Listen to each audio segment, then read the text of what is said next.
Olá a todos, bem-vindos a mais um episódio do nosso Podmax. Hoje, tendo como cenário a Sala 3 do Cinemax, temos o prazer de conversar com David Bonneville, um cineasta português que tem deixado a sua marca indelével no cenário do cinema contemporâneo, com a sua abordagem única e obras profundamente evocativas. David Bonneville tem uma formação académica distinta em som e imagem pela Universidade Católica Portuguesa e pela Universidade Pompeu Fabra, em Espanha.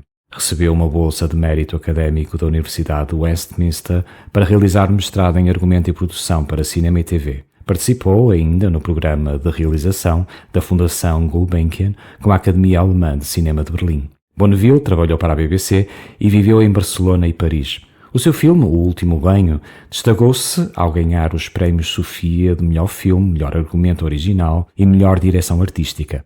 Além disso, recebeu o Globo de Ouro para a melhor atriz de cinema e o prémio GDA Novo Talento.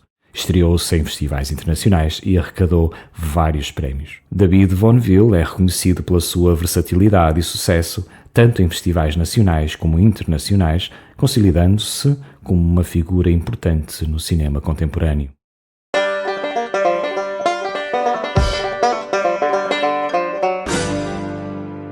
E cá estamos então, David. Muito obrigado por teres vindo aqui ao Cinemax a Penafiel de propósito para falar connosco. E antes de mais, queria-te perguntar uma coisa, que é o que normalmente toda a gente pergunta aos realizadores. Qual foi o primeiro filme que tu viste no cinema? Lembras-te? Lembro. Que eu me lembro, eu não sei que idade é que eu tinha, mas devia ter 5, menos de 5. Era mesmo uma criança. E o meu pai levou-me a ver o Tico e o Teco. O Tico e o Teco? Ao cinema do Foco. O Tico e o Teco. Será que eu vi esse? Eu acho que não vi esse filme, o Tico e o Teco. Filme de animação? Sim, mas não sei se não seria uma curta-metragem. Sei que fui ao cinema. Eu acho que não estou a sonhar. Mas de ir ao Foco, ao cinema do Foco, do Graham, que tinha um cinema muito bom, onde eu vi muitos filmes nos anos 80. E foi lá. É a memória que eu tenho. É ver o Tico e o Teco em criança com o meu pai. Uau. Nesse cinema específico. No Foco, que já não existe. No Graham, sim. Man, esse cinema interessante foi isto. Nem cinema, nem hotel, nem... Nada. Está tudo muito abandonado, é uma pena. E não há cinemas no centro do Porto agora, cinemas de rua, não é? Nós tivemos agora no Porto a abertura ao Cinema Trindade, não é? Que agora está a fazer sessões regulares. Foi abraçado pela Câmara do Porto, apesar de toda a Câmara do Porto acabou por abraçar o Cinema Trindade e abrir o Cinema Trindade. Há agora o Cinema Batalha, que também abriu ao público, mas os cinemas agora são nos shoppings. Nós tivemos 10 anos sem um único cinema na cidade. 10 anos. Pai, foram assim... E aqueles cinemas do centro do Porto, Batalha, o Águia de Ouro, o Pedro Sem, o Charlot, no Brasil. Até os cinemas do Cidade do Porto. Lumière, o Cidade do Porto até também. Até esses foram à vida. Desapareceram todos. E tu és um jovem ainda, viveste intensamente os anos 80. Nós somos uns jovens, nós vivemos intensamente os anos 80. Eu era uma criança nos anos 80. Por isso eu vivi dentro do que era possível, dentro de família, não é? De família e amigos. E os anos 80, apesar de tudo, ainda havia cinemas de rua, ainda íamos. Eu lembro-me que perto da casa onde eu morava, eu vivia ali na zona de Custóias, havia um pequeno espaço chamado Palheiro, onde as pessoas iam ver filmes. E além desse primeiro esse filme que tu viste, obviamente que deves ter filmes de referência para ti, que te ajudam, que ainda hoje tu utilizas como inspiração para os teus filmes. Olha, assim, o primeiro que eu me lembro de ter tido um impacto e de eu começar a ver o cinema, a arte cinematográfica de forma diferente, foi o Fargo, dos irmãos Dos Coen. irmãos Coen. E esse foi acho que foi assim o primeiro filme em que eu tipo, peraí, isto é mesmo, é outra coisa. É uma história que não é Hollywood, é uma história que está a retratar pessoas com uma aparência normal, uma história com algum interesse, se calhar algum poder de abstração, de certa maneira, de não ser completamente óbvio. E eu fiquei a pensar naquilo. Fiquei a pensar naquele filme, por essas características, um filme americano, não é? E Sim, que os irmãos Coen, apesar de tudo, no início de carreira, esse filme já tem alguma produção. O Fargo já envolve algum dinheiro. Eles já tinham feito alguns filmes que deram foram bem sucedidos. E esse acaba por ser o grande filme. foi o grande salto, não é? Foi o boom dos irmãos Coen, surgiu aí no Fargo. E a fotografia do filme é esplêndida. Lindíssimo na neve. É ótimo. Eu lembro de ter ido ver o Fargo também ao cinema e ter pensado como é que se consegue fazer um filme e contar esta história com alguns meios. É verdade que eles tinham poucos meios, mas o plano estético também, a importância que o ambiente e a estética do filme, a importância que isso tem também na história em si. O lugar, não é? O lugar. E aquela atriz, Frances McDormand, absolutamente fabulosa. Pronto, aquilo realmente fez-me pensar. Ou seja, e significa que esse filme dos irmãos Coen, tu ainda o revês, ou então sempre que estás a pensar no novo projeto, tu... Só vi essa vez, foi num cinema em Braga. Nunca mais vi o filme. Só viste uma vez? Só vi uma vez. Nunca mais repetiste, nunca mais. Tu és aqueles que não repetes filmes, ou eu? Mas esse não vês. Especialmente os meus. Os cineastas dizem que nunca voltam a ver os filmes. Esse tens que ver. Esse tens que ver. Muitas. E cada vez que passam numa sala, num país diferente, eu fico a ver.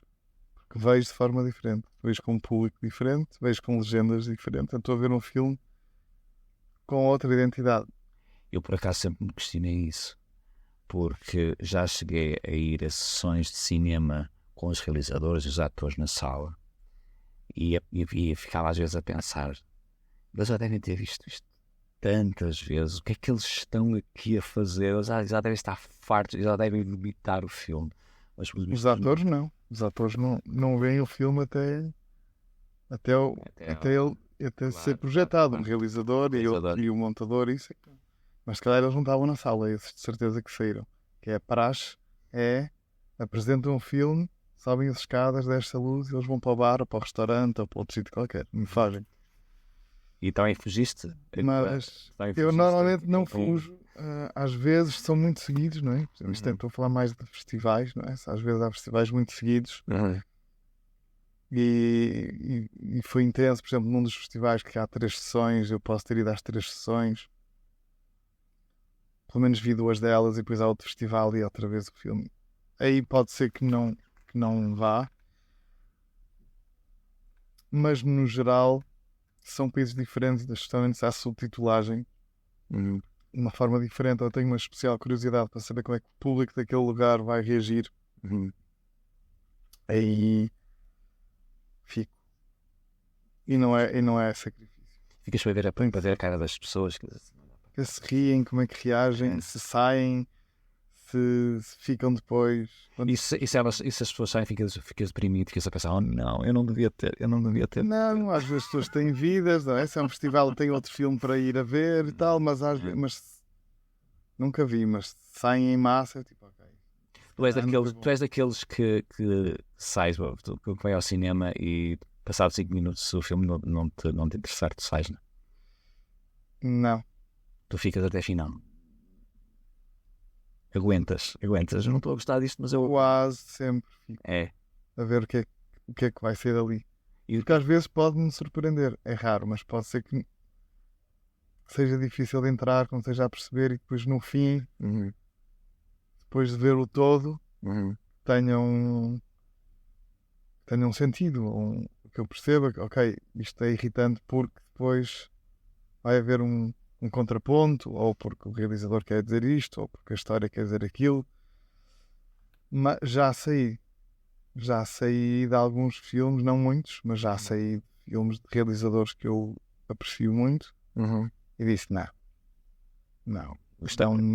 não me vais dar isto. Desculpa, depois de tudo o que tu fizeste, agora estás-me a dar isto. Não. Vejo meia hora e saio. Já me eu nem te vou perguntar quais são. Não vai. Estou a pensar em 2 deles, mas também não daria. Não vais dizer. Isso quero é arranjar 5 inimigos. euros, 10 euros. Quando a câmara se desligar. Tá bem. E voltando à questão, portanto, nós falaste do Fargo, que acaba por ser uma influência para ti, e outros filmes, tu vais a eles buscar ideias ou foram inspiração para... Eu não vou propriamente a nenhum filme buscar ideias. Pode ser que eles tenham alguma influência em mim naturalmente, por algum motivo, ou por afinidade com a história que eu estou a desenvolver, mas eu não vou ativamente buscar a filmes nenhuma ideia. Não aconteceu. Não aconteceu até agora. Pode ser que aconteça no futuro. Como é que surgem as ideias para os teus filmes? Naturalmente, são ideias que normalmente me perseguem. Por acaso agora estou a forçar uma coisa. Tive uma ideia de um mundo que eu queria retratar. Portanto, este é o projeto que eu estou a desenvolver para a minha próxima longa-metragem. E tive a ideia de um universo específico e depois tentei encontrar maneira daquilo encaixar bem. És tu que escreves no os mundo teus... daqui. E és tu que escreves os teus argumentos? Sou eu que escrevo e às vezes tenho parcerias. Mas as ideias iniciais, não digo originais, porque depois a partir do momento em que alguém entram com as ideias deles que se complementam com as minhas, mas as ideias iniciais são sempre minhas. Até agora não tenho tido muitas encomendas. Gostava de ter, mas não tive. Este filme, o Último Banho, como é que surgiu a ideia da história? Surgiu em Londres, numa história super portuguesa, mas surgiu em Londres. Sim. Tinha acabado o meu mestrado, estava em casa muito tempo sozinho, estava desempregado, tinha um flatmate, mas ele tinha a vida dele, estava sempre a trabalhar, e os meus amigos moravam um bocado longe de mim, em Londres tudo é longe, não é? E também estavam com as vidas deles, e eu fiquei muito tempo sozinho e a dada altura comecei a entrar numa mini depressão. Não sei se é tipo uma coisa tipo depressão pós-parto, depois de ter entregue os trabalhos todos de um ano de mestrado, que foi muito intenso, mas vi-me ali um bocado desocupado e sozinho, e vi-me pela primeira vez a morar sozinho, basicamente. Lá está, tinha o flatmate, mas que entrava e saía mas eu durante o dia estava muito sozinho e não estava a saber lidar com isso, e havia uma imagem que me estava sempre a voltar à memória. Uma imagem de uma coisa que eu tinha visto, uma reportagem sobre o nascimento de um bebê numa aldeia no interior de Portugal, envelhecida, como é que se diz? Sem população. Sim, mais abandonada, não é? Sim, há um nome específico que eu não estou a conseguir dizer agora. Pronto, era uma aldeia bastante abandonada, com pouca população, em que a pessoa mais nova tinha tipo 38 anos. E lembro-me disso, de ver essa reportagem e de ver um avô e a mãe da criança e o avô pegar no bebê ao colo como se fosse tipo um Benjamin, não é? Um pequeno Jesus. Sim. E estar toda a gente muito comovida, não é? Aquela família. E essa imagem eu vi, eu não sei que idade é que eu tinha, mas era tipo um intervalo da escola, fui almoçar a casa, lembro que aquilo foi uma hora de almoço e que estava a passar essa reportagem e que eu vi isso e pronto, eu vinha e aquilo todos os dias pensava nessa imagem e passado uns dias eu pronto, David, exorciza isto, o que é isto? Sentei-me, escrevi De uma sentada. princípio. Foi só Não, escrevi a ideia ideia. e depois deixei maturar, Uhum. depois voltei lá, depois voltei a acrescentar coisas. Ok, então já sei o que é que vai ter a ver. Vai ser a história. Há o avô, há a criança, e então tem de haver uma mãe, mas não pode ser a mãe. Não pode ser a mãe, tem de ser a tia. Uhum. Pronto, e depois isto vai-se passar. Depois comecei a compor onde é que se vai passar. Interior, Douro, isolado. Pronto, vai ser uma aldeia do Douro. Uhum. Porque eu acho que na reportagem não era aldeia do Douro, era mais interior. Mas eu disse, não, isolado, a paisagem, Uhum. isolado. Pronto, já conhecia bem o Douro e pensei, é perfeito, sinuoso, o rio sinuoso, aldeias assim em pockets, não é?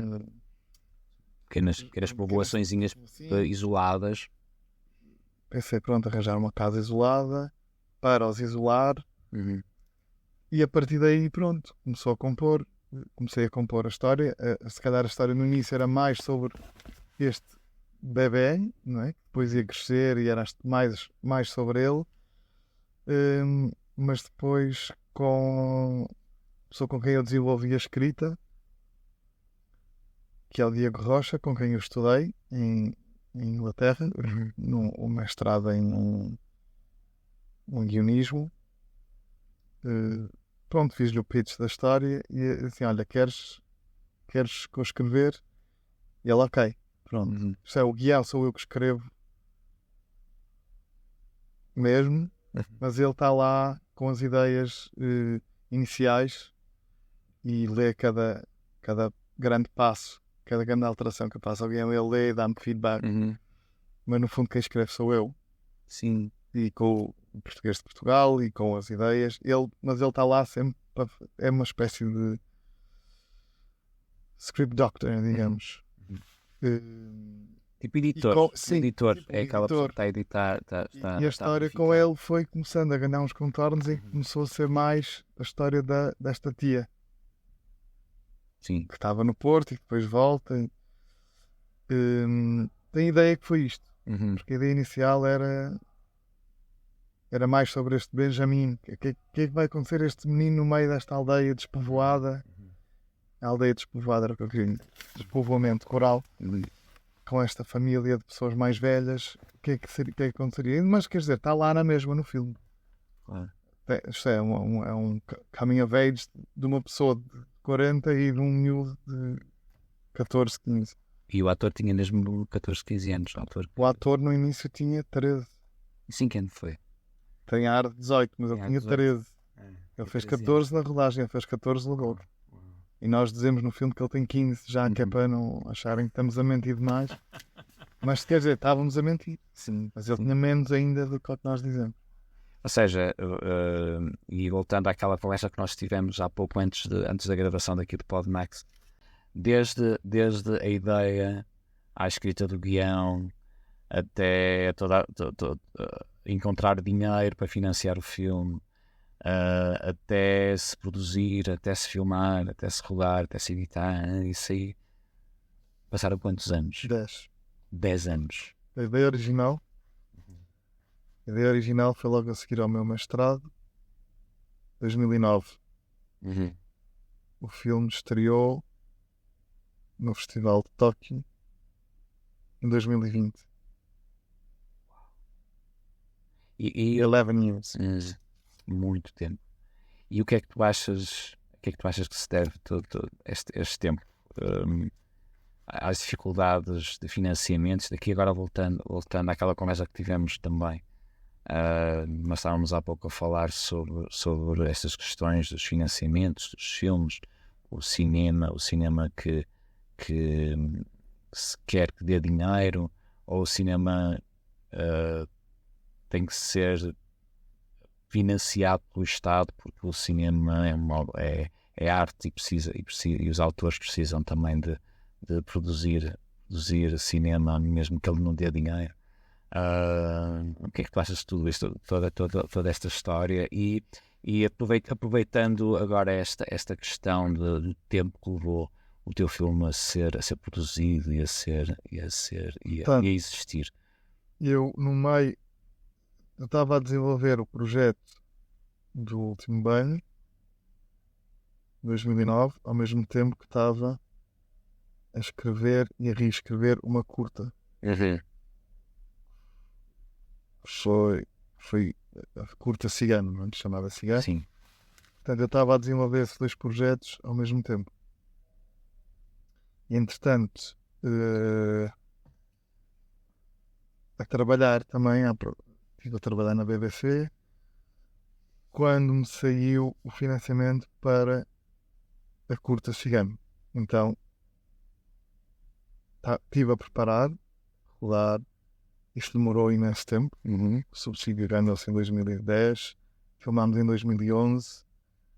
O ICA teve para fechar esse ano. Os produtores tiveram de fazer um ultimátum para eles nos darem o dinheiro para conseguirmos fazer. Portanto, tive o coração nas mãos durante umas semanas, à espera de perceber o que é que ia acontecer. Lá largaram o dinheiro.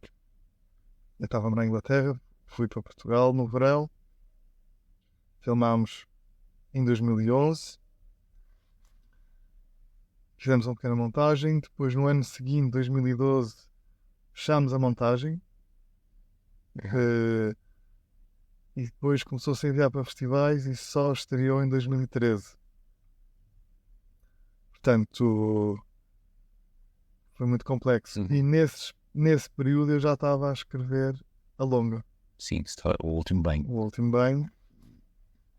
E pronto, a ideia se calhar precisou de ser maturada. Entretanto, foi a concurso de desenvolvimento. Não obtivemos o subsídio, mas continuamos a trabalhar. E depois, não sei se houve uma versão prematura do guião que já foi. Tentámos ir a primeiras obras, também não conseguimos, acho eu. Foi. E depois, à segunda, conseguimos. Portanto, o guião foi sendo aprimorado, sempre. E conseguimos o apoio. Do ICA também.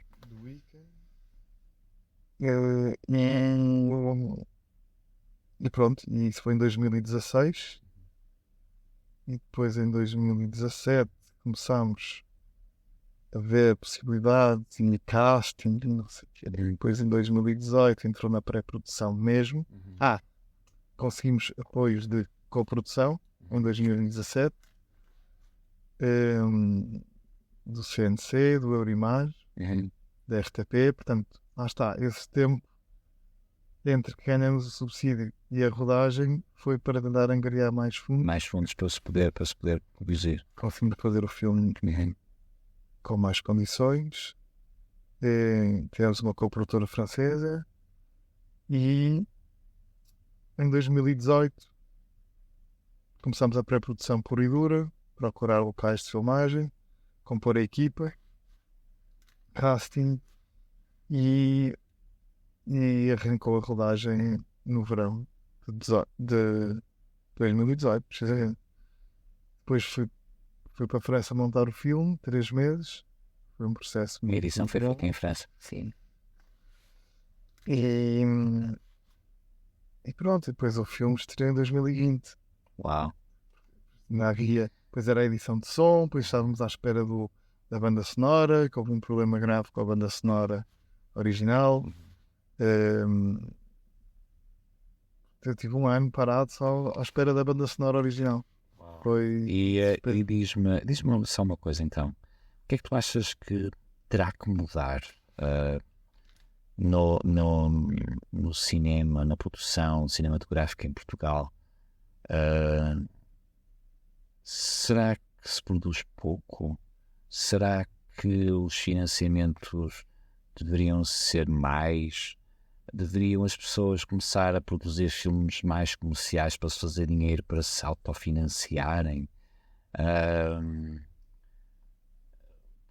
Será que se produz mais filmes em Portugal que aquilo que as pessoas pensam que se produz, só que não têm acesso a ele, porque apesar de tudo não passam nas salas de cinema? Será que as pessoas querem ver os filmes portugueses ao cinema? Qual é a tua opinião sobre tudo isto? Eu sei que é complexo. É uma pergunta muito, muito complicada, muito complexa, e eu teria se calhar 1000 respostas para cada uma dessas perguntas. Claro que quer dizer, há muitos fatores. Talento há, muito, imenso. Acho que há um grande problema de base, que é iliteracia. Literacia cinematográfica. Iliteracia de tudo. Cultura. Falta cultura. Falta as pessoas estarem educadas. Falta. De raiz é futebol e futebol. E Está tudo bem, mas depois não há. Sim. Mas depois falta o resto. Portanto, a cultura, se calhar mais. Se calhar exige um grau de refinamento ou de abstração ou de entendimento, às vezes, não é? Esta sensibilidade que eu tive quando fui ver Fargo, se calhar veio de algum sítio, se calhar estava a estudar artes já, se calhar houve qualquer coisa que alguém me disse. Há um meio ali, existem vários fatores que convergem e que fazem com que tu, de certa maneira, encontres ali, se calhar, uma voz que disse alguma coisa, não é? Há pessoas à volta que nos conduzem, não é? Ontem estava a ver uma entrevista à Rita Blanco e ela estava a dizer que conviveu com pintores surrealistas, com não sei o quê, os pais estavam todos relacionados com artistas, portanto ela tinha acesso a isso tudo, estudou na escola francesa. E alguém lhe disse, olha, mas vais para o cinema, para que não vais tentar? Ela foi a Lisboa, um casting, foi escolhida. Portanto, ela tinha ali à volta livros. Tinha um tio ou um padrinho que lhe aconselhava a ler certos livros, percebia o que é que ela gostava. Não, isso tem muito a ver, não? E pode mudar a vida de uma pessoa. Eu, se calhar, não fui eu que escolhi ver o Fargo, se calhar estavam com pessoas que decidiram ir, e se calhar houve um debate a seguir àquilo, e eu comecei a pensar, espera aí. Depois ia com amigos ao cinema durante essa altura, íamos uma vez por semana ao cinema. Amigos, não tem nada a ver com cinema, mas decidimos, vamos nos encontrar todas as segundas, é o dia mais barato, vamos ao cinema. Sim. Encontros de amigos. E a dada altura disse, olha, vocês desculpem lá, mas eu este filme já não vou ver. Porque eu fico muito nervoso com estes filmes de Hollywood, muito intensos. E houve filmes que eu já não ficava, de facto, tipo, com uma espécie de taquicardia de um mal que me fazia ver aquelas produções e aquelas histórias narrativas muito forçadas e com muitos efeitos especiais e que não tinham sentimento, não tinham contexto da vida humana como ela é, não tinham nada existencial, e eu comecei a irritar-me e a ir sozinho durante a tarde à Casa das Artes, ao Nuno Álvares, aos cinemas. Ias ver. E ficava 6 seguidas às vezes. Sim. E foi assim que eu comecei a pensar, espera aí. E se calhar foi aí que tu conseguiste provavelmente encontrar o teu caminho no cinema. Já o meu caminho não é provavelmente aquelas grandes produções que são vazias de conteúdo. Se calhar existe uma voz no cinema que eu prefiro, não é? Que eu prefiro isso e procuro encontrar. E achas que já encontraste essa voz? Achas que já te encontraste no cinema, ou achas que ainda tens muito para dar? Há muita coisa. Já me encontrei. Sim. Eu já me encontrei, mas não quer dizer que não vá fazer coisas muito diferentes. Se eu te convidassem agora, David, nós queremos que tu faças um filme de ação ou uma comédia, tu fazias? Comédia, sim, filme de ação. E a tentar. São sempre desafios. Sim. Eu tenho um projeto de ficção científica. Uau! E tive um apoio para desenvolver um teaser para esse projeto. que é uma coisa que se calhar as pessoas não acham que não tem nada a ver com isso. Claro. É uma ficção científica Claro. pura e dura. Com naves espaciais e tipo. Não tanto. Mais solares. Não deixa de ser uma ficção científica. Claro, Eu acho claro. que é uma coisa que não. Quer dizer, não é? Cada projeto é um projeto e há projetos comerciais e filmes de Hollywood interessantíssimos, mas há outros que para mim são. Pronto, que não funcionam, nem E o que é que tu não vejo ali nada. E o que é que tu procuras encontrar num filme? Se vais ver um filme, eu tenho uma teoria, eu tenho a minha maneira de ser sempre que vou ao cinema, eu gosto de sair de lá com alguma coisa. Há pessoas que gostam de ir para lá e sair com nada, vazias, deixaram lá tudo, resolveu-se tudo na sala de cinema. Ainda há pouco estávamos a conversar com o Ricardo Barbosa, o ator, e ele disse isso: eu gosto de ir ao cinema, fazer o que tenho a fazer no cinema, ver o filme e depois sair de lá, está feito, está arrumado e não tenho. Eu é diferente, eu gosto de levar para casa, eu gosto de ficar a pensar naquilo, nas imagens, na mensagem, em tudo aquilo.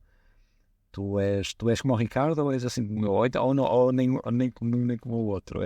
Não sei, gosto de ver uma história com integridade. Pode ser comercial, pode ser cinema europeu, pode ser cinema asiático. Se não tiver nada de ridículo, se for uma história íntegra, bem trabalhada, com bons atores, honesta, seja para o que for, pode ser comédia, pode ser ficção científica, pode ser um filme de autor puro e duro, mas seja honesto. tenho de ser honesto e acho que, sei lá, depois tem de me tocar a mim, não é? Eu tenho de haver ali qualquer coisa que eu me identifique. Se calhar há filmes que eu vejo que são e que podiam ser filmes completamente da minha praia e eu não gosto porque ali não me reconheci, não reconheci ninguém daquela família, não reconheci ninguém no problema que aquela pessoa tinha. Então para mim isso distancia-me. Às vezes é muito ingrato. Sim. Mas já aconteceu e recentemente tive uma conversa com alguém sobre isso precisamente. Tipo, essa pessoa fez-me mudar a maneira como eu vi o filme porque ela me disse: David, aquilo é tal e qual a minha família. E eu: a sério? Mas aquilo não é tipo uma aberração. Não, David, é tal e qual a minha mãe, é tal e qual a minha avó, é tal e qual o pai, não sei quantos. E olha, pronto, estou a ver o filme de maneira diferente agora. Neste momento, me estás a dizer estas coisas, estou a ver um valor que eu tinha desprezado. E isso faz-me voltar ao assunto que estávamos a falar há pouco. Tem a ver com o meio onde nós estamos inseridos, que nos despertam consciências ou nos despertam para qualquer coisa que nós, à primeira vista, não tínhamos nem sequer reparado. Conviver com pessoas do meio do cinema, conviver com pessoas das artes, conviver com pessoas ligadas à cultura, desperta para certas questões, para outras questões que não as questões siqueiras do dia a dia, não é? Porque o cinema e as artes acabam por levantar questões. E eu queria, antes de acabarmos aqui o Pod Max, de saber qual é a tua opinião e que conselho é que darias a alguém que quer seguir cinema e quer fazer aquilo que tu fazes. Arranjem um emprego paralelo. Né? Para financiar, para conseguirem sobreviver. Já de Portugal. Arranjem, tirem informação em tecnologia, qualquer coisa assim, e depois, paralelamente, desenvolvam os vossos filmes, mas tenham isso como base. Achas que é um conselho que darás a alguém que queira seguir o cinema aqui em Portugal, ou achas que faz já sentido aqui na realidade? Em Portugal faz sentido, no estrangeiro se calhar. E tu que viveste em Londres, né, trabalhaste lá durante uns tempos, tu sentes isso também? Sentes que num país como a Inglaterra... Também não é fácil ganhar apoio. É. Mas há pessoas que têm muita sorte. Tenho um amigo que está a dirigir a Julianne Moore. Fez um primeiro filme em Inglaterra, foi a Sundance, correu muito bem, dos Estados Unidos de encomendaram um filme e agora ele já vai na terceira longa com a Julianne Moore. Fomos jantar no outro dia e eu, Pronto. estás a dirigir Julianne Moore. Pagas tu o jantar. É preciso dizer ao favor. Ele pagou de jantar. Mas ele não está mal de vida. Claro, claro. Também não é que esteja ótimo. Mas também Está mal. são mercados muito fortes, são mercados muito diferentes, não é? O mercado português é diferente quando falamos do mercado inglês, do mercado americano, mesmo o francês e mesmo o brasileiro, não é? São mercados que têm muito trabalho para quem quer viver desta arte. E obrigado, e vamos ver agora o filme, eu e o David. Obrigado por terem vindo e até uma próxima sessão do PodMax.